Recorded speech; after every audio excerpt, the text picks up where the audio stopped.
บรรยากาศยามพายุฝนฟ้าคะนองที่บ้านของน้องเจเจดูด้านนอกเนี่ยโอ้โหดูฟ้านี่เมฆฝนนี่มาครึ้มเลยลมแรงด้วยตอนนี้มืดแล้วนะจริงๆแล้วเกือบจะทุ่มแล้วเนี่ยดูพายุด้านบนนะเมฆเคลื่อนตัวเร็วมากแต่ตอนนี้ตกออกมาแล้ว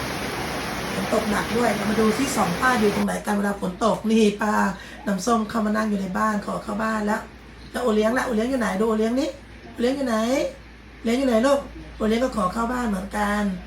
ทั้งสองสาวนี่เวลาฝนตกจะกลัวนะกลัวเสียงฟ้าเสียงฝน